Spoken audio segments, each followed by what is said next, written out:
when the music starts playing because shit's about to get real. Raiden.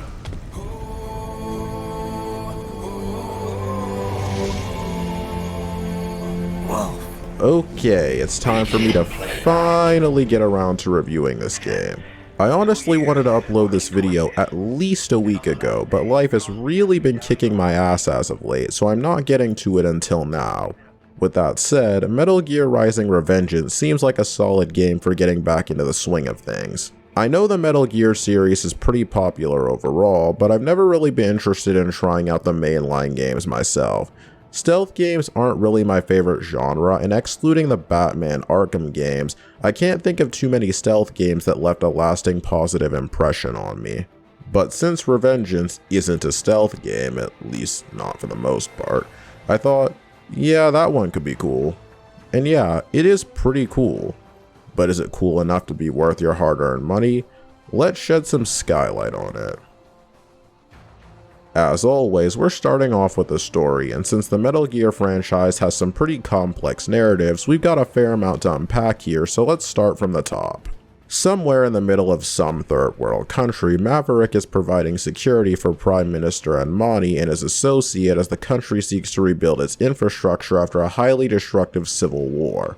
I say some third world country because the game doesn't bother giving a name to this place, just that it's in Africa. Regardless, with Raiden himself leading the security team, there's absolutely no way anything could possibly go wrong, and oh look, everybody's dying. Anmani's convoy gets attacked and the Prime Minister gets snatched. Turns out the attackers are employed by a shady private military company called Desperado, and this guy, Sundowner, is the head honcho of the attack. Sundowner hopes killing the Prime Minister will plunge the country back into civil war and reinvigorate the war economy, allowing Desperado to profit off the whole thing since the war-torn countries will have to hire PMCs to stop the chaos. But honestly, I never understood the logic here. Why would governments around the world hire PMCs to deal with problems being caused solely by PMCs? That doesn't make any sense. Especially since Desperado killing a head of state makes them more of a terrorist organization than anything else. Things like this wouldn't drive up the demand for PMCs, they would drive up the demand for other forces to eliminate the PMCs. Am I missing something here? Anyway, Sundowner decides against killing Anmani immediately, instead deciding to keep him alive for as long as he's still useful. But then he just kills Anmani like 10 minutes later. So, what was the point in waiting? It's like he only kept Anmani alive so someone will be around to listen to him monologue about the benefits of war. Sundowner escapes, leaving Raiden to fight one of Desperado's newly acquired mercenaries, Jetstream Sam. Raiden tries his best, but ultimately gets his ass kicked badly, culminating in Sam slicing his arm clean off. By the way, how did Raiden not die here? I mean, look at all that blood. I guess this could be some benefit of having an advanced cyborg body, but the game doesn't really bother to explain it, so I'm gonna call bullshit. Fast forward, and Raiden is back in action traveling to Abkhazia to restore order after terrorists backed by Desperado seized control of the area.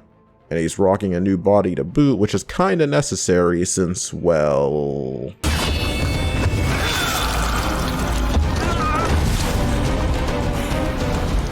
yeah, that happened.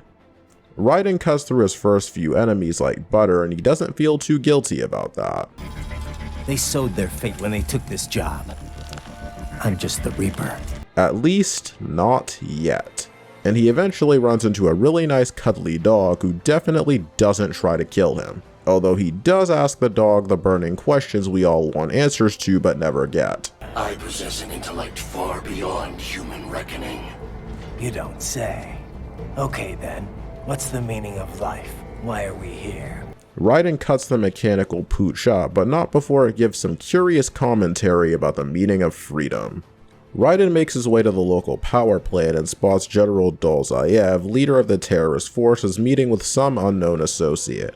Soon after, Raiden confronts the associate, aka Mistral, whose design is totally not full of fan service, and she apparently had a similar upbringing to Raiden, losing her family at a young age. But she's still a bad guy, so she and Raiden have to fight, and Raiden decisively whoops her ass.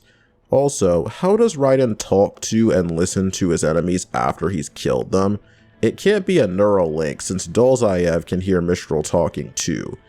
This isn't necessarily a problem, it's just kinda weird. Raiden goes after Dolzaev, but Dolzaev blows himself up to avoid capture, taking out the plant along with him, which was a cool scene, but it was also a bit anticlimactic. Raiden chases down Dolzaev just for him to give up at the end. Raiden's next assignment takes him to Mexico to investigate an underground research facility affiliated with Desperado.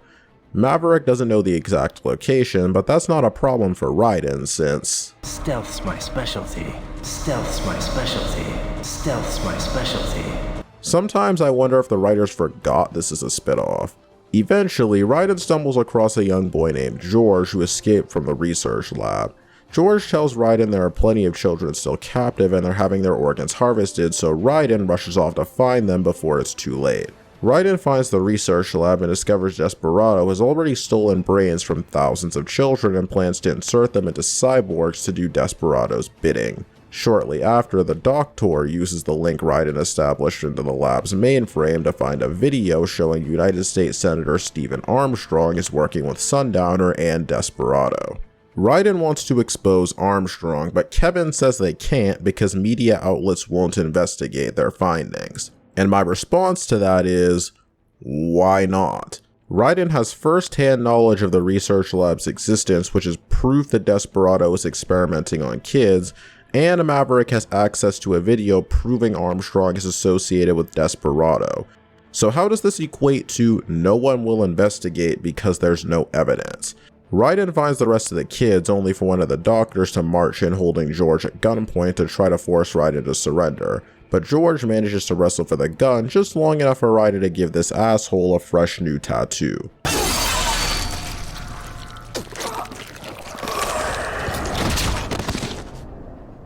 Raiden decides the only way to truly stop Desperado's child experimentation is to take down World Marshal HQ in Denver, since World Marshal is funding Desperado. He also resigns from Maverick so as not to be associated with the company while doing this, despite Courtney saying this at the beginning of the game. Nations start playing Frankenstein with their troops, and the public goes nuts. PMCs, on the other hand, are off the ethical radar. Off the ethical radar. Off the ethical radar. So if PMCs are off the ethical radar, why does Raiden need to leave Maverick? I guess an employee of a well-known PMC going into a major American city and slaughtering a few hundred people might cause some problems after all, huh, Courtney? Boris also tells Raiden shutting down the operation isn't so black and white, since the brains are being imported legally, but I have no idea how that could be considering they came from kidnapped children, but what the hell ever, I guess. Raiden gets ambushed by the police on the way to World Marshal, so he has to finish the trek on foot, and once he gets there, he has his first encounter with Jetstream Sam, since Sam helped Raiden shed a few pounds at the start of the game. Sam challenges Raiden's moral code by pointing out the naivete in Raiden's beliefs about the people he's killing. Raiden initially believed all these people had a choice to live this life, but many of them didn't. Some of them took the job because they had no other alternative, while others were simply blackmailed into it. And I'm gonna say this right now, this is my favorite part of the entire story. Raiden is so overwhelmed with thoughts of the people he's killed and the guilt of ending so many savable lives that he collapses from the stress of the whole thing. He's struggling to defeat foes he was previously wiping the floor with, and he eventually becomes so torn up he can't even swing his sword properly. This creates a great juxtaposition to how hack and slash games typically work. Normally, you're the one cutting through everything and feeling like a total badass while doing so. In this scene though, not only can you barely land a hit, but you feel guilty when you do manage to land a hit. Raiden is forced to acknowledge he just told himself his opponents made their choice so he could justify cutting them down. And once Jetstream, Sam, and Monsoon force him to accept that, he has no choice but to admit he became a killer because he liked it and not because he wanted to protect the weak. Thus, Jack reawakens his Jack the Ripper persona and proceeds to slice through his enemies even faster than before. And let's just say Jack takes out his newfound aggression on Monsoon in an extremely satisfying way.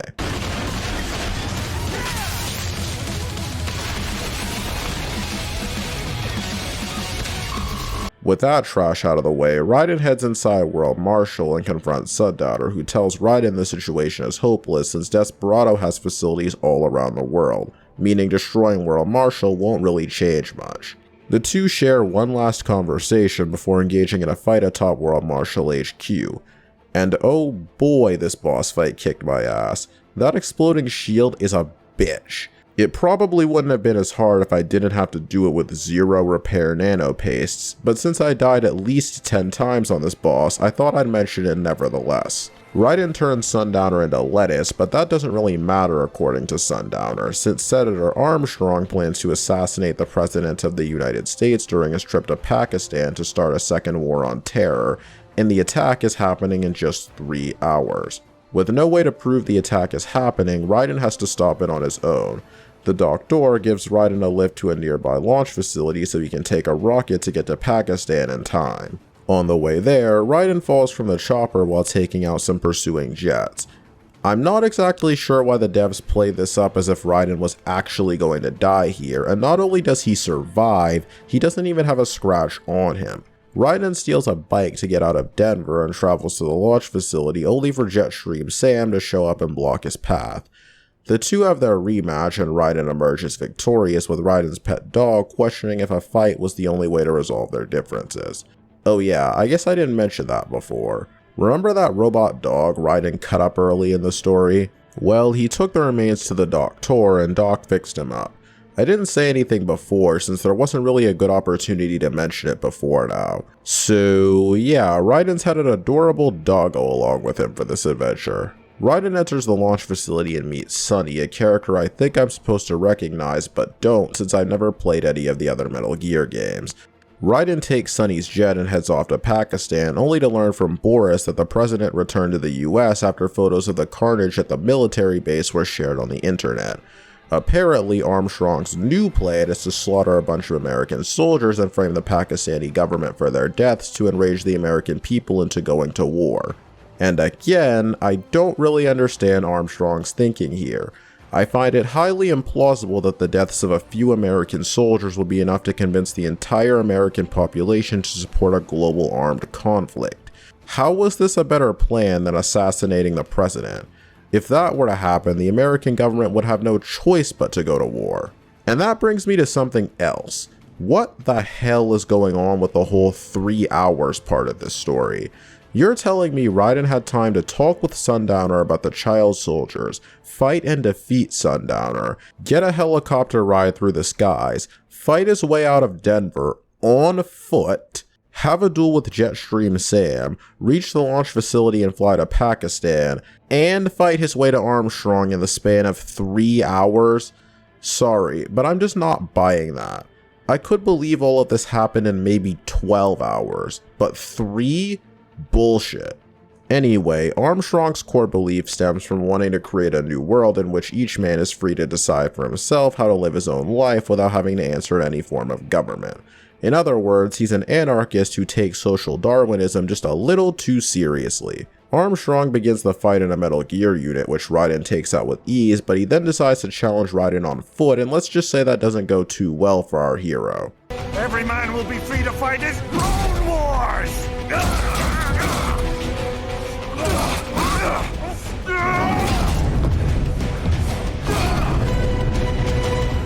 I could be wrong here, but I think the devs really wanted you to notice just how powerful Armstrong is in these scenes. Raiden fights valiantly, but Armstrong is just too much for him.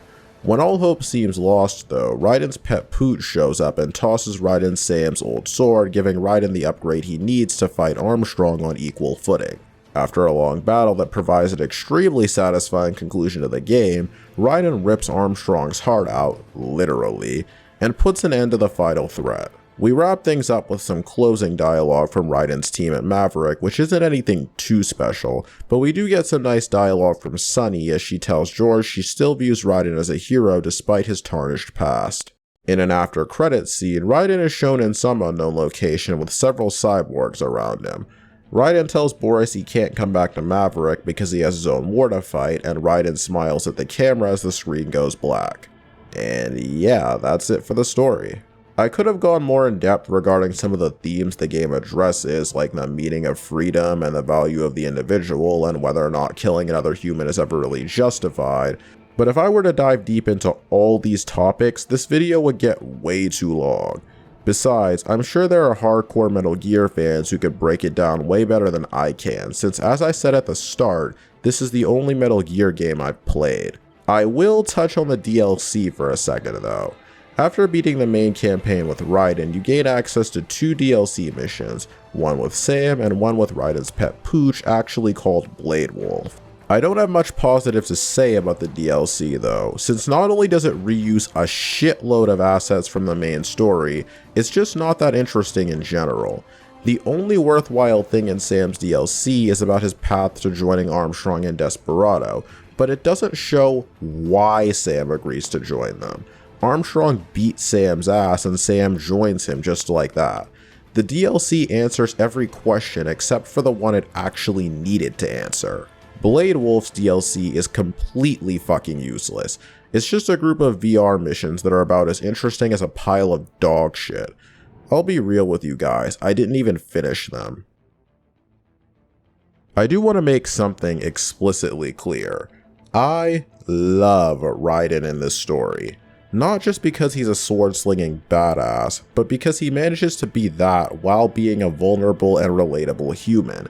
He has some interesting dialogue with pretty much every other character in the game at some point. And when I say conversations, I mean conversations within actual cutscenes, which brings me to the fucking codec.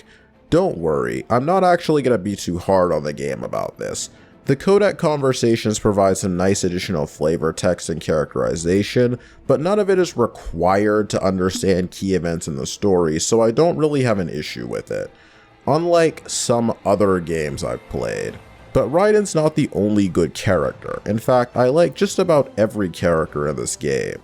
Boris kind of falls into the cliche of being a generic rich businessman running the operation, but he's still interesting enough. Sam is a good rival for Raiden, not just because he's Raiden's equal on the battlefield, but also since he's more than capable of getting inside Raiden's head and sowing doubt both for Raiden himself and the player. Sunny is fun for what little time she appeared, and I'm fully aware I would need to play the other games in the series to fully understand her importance. As for Kevin, well, fuck him. He's the only character in the game I actively found annoying. I try not to criticize voice acting in video games too much unless I think it's really bad, but Kevin's VA crosses the threshold more than once. Not to mention he has some of the most cringeworthy dialogue in the entire game. I'm not complaining. They're like walking vending machines. Right. Vending machines full of blood. Can't win them all, I guess. When all's said and done, you've got a story that's pretty one-note in its overall premise, you know, the whole let's go to war again thing, but it's improved significantly thanks to its characters being great, for the most part, and exploring some deeper philosophical themes not common in video games. I really enjoyed the story, and it never got boring at any point. And speaking of things that aren't boring,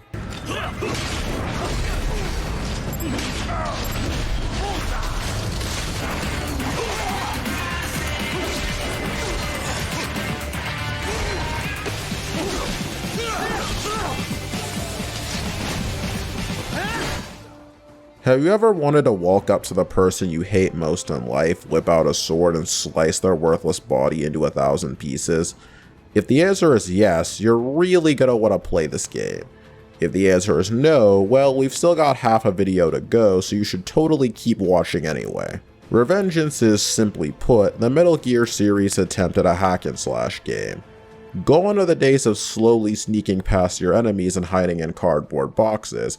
Your primary task is to slice the shit out of everything and everyone who gets in your way. I will say right off the bat, this game does an amazing job of making the player feel like a powerful badass while still being vulnerable upon making a ton of mistakes. Raiden's primary weapon of choice is his trusty high-frequency blade, and let's just say he really knows how to use it. You've got access to a shitload of combos in this game. You start off with a pretty hefty selection, but you can unlock even more combos to use by spending battle points, or BP, which you gain after completing a level depending on your performance. The better you do in combat, the more battle points you get and the more you can upgrade Raiden. And once you do upgrade Raiden, you will have the pleasure of making your foes wish they were never born. You can just mash the attack button to surgically cut their stomachs open, or you can roundhouse kick them into the air where you'll have free reign to combo them into oblivion without fear of being interrupted by other enemies. Or you can just run around and take advantage of your speed to slice them up strategically and avoid counterattacks. There are plenty of great strategies, and the game doesn't force you to win every fight by playing it exactly the same way. But attacking isn't all Raiden's good at, he's also got some defensive options. By moving the left stick toward an enemy attack and pressing the attack button just before the enemy's attack hits Raiden, you can parry the attack. Parrying is an essential skill, not only because it helps you avoid damage, but also since it's the most reliable way of achieving a Zandatsu move. Sometimes after parrying an attack, the game will prompt you to enter Blade Mode, a special mode in which Raiden moves insanely fast and cuts up his enemies so quickly they appear to be moving in slow motion. By slicing a certain area on a vulnerable enemy while in Blade Mode, Raiden can perform a Zandatsu and take that enemy's remaining health to replenish his own. The Zandatsu mechanic was definitely one of the best design choices in this game. Performing a Zandatsu isn't the only way to regain HP, since you can also replenish it by collecting Repair Nano Paste, which is laid out pretty generously in each level, at least on normal difficulty. But Zandatsus keep the pace moving by encouraging you to continue fighting enemies even while low on health, since you could be one successful parry away from instantly recovering all of your health. This is a much better system than other games which encourage you to actively avoid enemies at all costs once you get low on health, even if fighting enemies is the main focus of the game. But Revengeance doesn't fall into that trap. But even if all this sounds a bit overwhelming, the game has plenty of tutorials to get you up to speed, so you should be fine either way. Although many tutorials don't become available until after you've used the ability they teach you about, at which point you don't really need the tutorial because, well, you've already learned how to use the ability. That's not really a huge issue though, just something I thought was worth mentioning. It's not all sunshine and rainbows though. While I enjoyed the swordplay, there are some less than ideal things we've got to go over. First, why is parrying mapped to the same button as light attacks? I can only guess this was done to simplify the button inputs, but having both actions on the same button makes for some really frustrating situations when you intend to parry but end up attacking instead and you get comboed into oblivion as a result. As annoying as that is though, it doesn't even compare to the sub-weapons. There are so many problems with these things, I don't know where to start. First, you have to be completely stationary to use or change sub-weapons. You cannot change them while moving. And the only way to change sub-weapons is to use a slow and clunky menu that takes a long time to navigate, and it absolutely destroys the flow of combat. This could have been mitigated somewhat by allowing the player to select 3 or 4 sub-weapons and quickly rotate through them by pressing a certain button. But you don't have that option, so if you want to use sub-weapons, you're going to have to put up with this bullshit. Setting all that aside though, let's say you managed to pick the side weapon you want to use and you're ready to use it. Well, good luck with that, because just about every single side weapon has some annoying issue that makes it a pain in the ass to use. The grenades have absolutely piss poor range, and the game's indicator of where the grenade will land is inconsistent at best and terrible at worst. I swear the grenades pretty much never landed where I expected them to after I threw them. Then there's the rocket launchers. You might think at least those would be fun to use, but nope. They take forever to aim, and even after you fire the shot, the game will not let you move again until Raiden reloads the next round. Imagine if in a Halo game, the Master Chief couldn't move from his current spot after firing a rocket until that rocket hit its target and he reloads the launcher. It would be incredibly annoying to have control taken away from you for such a long period of time in the middle of a fight. And that's exactly what's going on in Revengeance, since Raiden will not start reloading until his previous shot lands, which only increases the amount of time you don't have control. On top of all that, trying to fire a rocket at a moving target in the sky while a dozen enemies are attacking you on the ground is next to impossible. I could go on, but I think you get the point. It's honestly a shame since the devs clearly put so much effort into designing loads of different sub-weapons for you to use, but they're so damn clunky I didn't bother trying most of them. And while we're getting the negative stuff out of the way, why is it possible to get a game over during scripted action set pieces? This only happened to me a few times, but when it did, it knocked me out of the experience so hard. Why not just have Raiden slow down a bit and then continue? Getting back to the good stuff though, because yes, this is a good game, Raiden has another useful ability called Ninja Run, which is basically just autopilot mode for running around. While ninja running, Raiden will automatically climb just about any surface he runs into. This can lead to some weird situations where you end up climbing things you don't really want to, but given the amount of shit you have to climb in this game, I take this in a heartbeat over having to tap A every single time I wanted to jump. I'm gonna be blunt here, guys. This game's boss fights are fucking amazing. Each one has a unique moveset that keeps you engaged and invested in the challenge of overcoming that boss. What's more, each boss is fought in a cool and unique location. Raiden takes on Mistral at an abandoned power plant, he duels Monsoon in a destroyed metropolitan city in the pouring rain, and he fights Sundowner on top of a fucking skyscraper while a helicopter launches missiles at him. And while Sundowner took me like 10 tries to beat, it felt so satisfying once I finally did beat him. Once you memorize his attack patterns and learn the best ways to circumvent his shield, you can take him down without too much difficulty. And none of these bosses has annoying gimmicks except for Monsoon constantly becoming invulnerable during his fight. Yeah, could have done without that part. Watching Raiden rip Armstrong's heart right out of his chest was insanely cool, and it really drove home how ruthless Raiden is when he sets out to achieve a goal. There were a few needless repeated bosses though, and I honestly have no idea why they were included since the game already has enough interesting boss fights without them. If there's one thing in this game better than the bosses themselves though, it's the music accompanying them. Just listen to some of these tracks.